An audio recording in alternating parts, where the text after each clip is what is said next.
Bonjour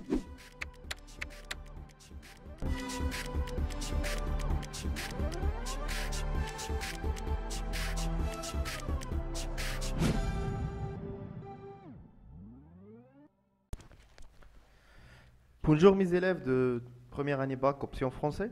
Alors dans cette vidéo, on va faire la suite de la correction de la série d'exercices de la leçon comportement global d'un circuit électrique. Alors on va faire l'exercice 3.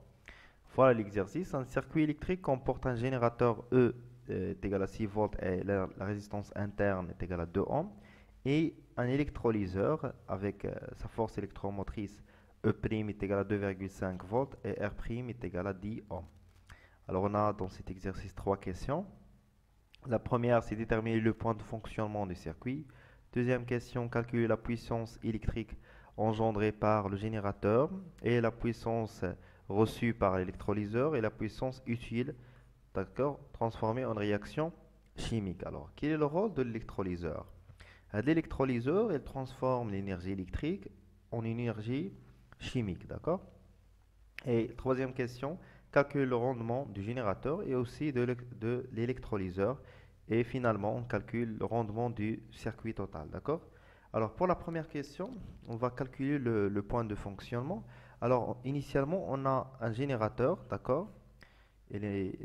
Leur symbole est celui-là. Et un électrolyseur. Électrolyseur est symbolisé par ce symbole-là, d'accord?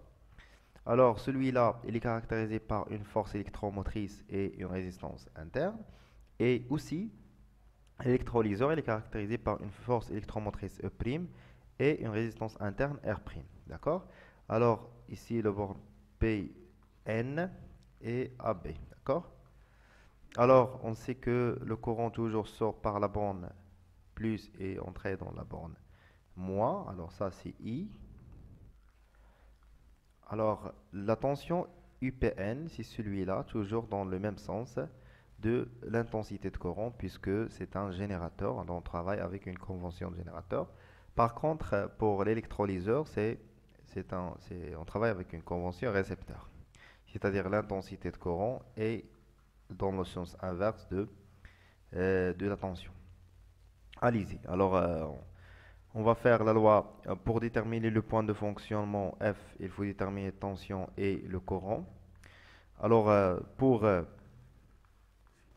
déterminer pour I, qu'est-ce qu'on va faire? Alors, on va commencer par la loi des miles. La loi des miles. Alors, la somme des courants, la somme des tensions est égale à 0. Alors, on a UPN moins UAB est égal à 0. On va choisir par exemple ce sens. C'est le sens positif. C'est le sens, on peut dire, trigonométrique. D'accord? Alors, UPN est égal à UAB. Alors, et on a UAB est égal à E' plus R'I et UPN est égal à E moins RI. C'est la loi d'Ohm pour le générateur et appliquée aussi pour l'électrolyseur. D'accord, on va remplacer maintenant UPN par E' plus R'I. En fait, c'est UAB. Et UPN par E moins RI. Alors, on va factoriser par R par I. Alors, c'est R' plus R facteur de I est égal à E moins E'. Alors après, on trouve que l'intensité de courant, c'est l'intensité de fonctionnement du circuit. Alors c'est E moins E' sur la somme des résistances R plus R'. Alors déjà, la valeur de E, c'est celui-là, c'est 6 volts. D'accord? Moins E', c'est 2,4. Sur la somme des résistances, c'est 10 plus 2, c'est-à-dire 12. Alors on trouve l'intensité de courant I est égale à peu près 0,3 ampères. Et voilà, on a trouvé l'intensité de courant. Maintenant, on va chercher la tension U. La tension U, alors UPN est égal à UAP est égal à E plus moins R fois I. Déjà, la valeur de E, elle est donnée, c'est 6 volts. Moins 2, c'est la valeur de la résistance, fois l'intensité qu'on a trouvée précédemment, c'est 0,3. On trouve que U est égal à peu près 5,4 volts. Et voilà. Alors, le point de fonctionnement qu'on cherche, c'est de coordonner 5,4 et 0,3 ampères. En passant maintenant à la deuxième question. Dans la deuxième question, calculer la puissance électrique engendrée par le générateur. Alors, on va chercher maintenant la puissance électrique engendrée par le générateur. Engendrée par le générateur.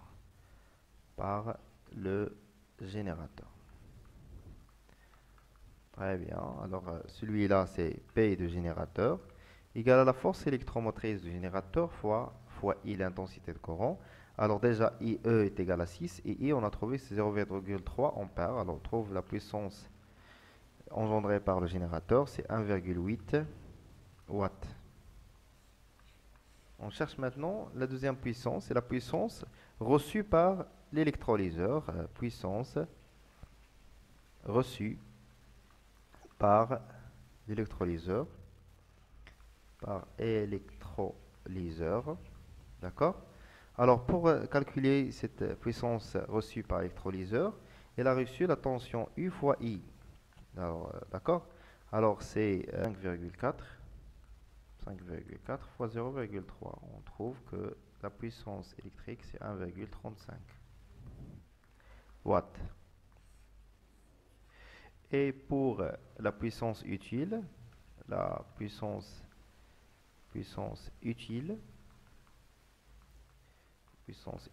c'est PU est égal à E' fois l'intensité de courant. Alors c'est 2,4 fois 0,3. On trouve que la puissance utile est égale à 0,72 watts. Voilà. En passant maintenant à la troisième question. En calculant maintenant le rendement du générateur. Alors, le rendement du générateur. Le rendement du générateur. Alors, c'est RG, générateur. C'est tension, d'accord, délivrée par générateur sur E. Alors, on trouve c'est 5,4 sur 6. Alors, c'est 0,9. Alors, le rendement du générateur, c'est en pourcentage, c'est 90%. En passant maintenant à calculer le rendement de l'électrolyseur. Alors, rendement de l'électrolyseur,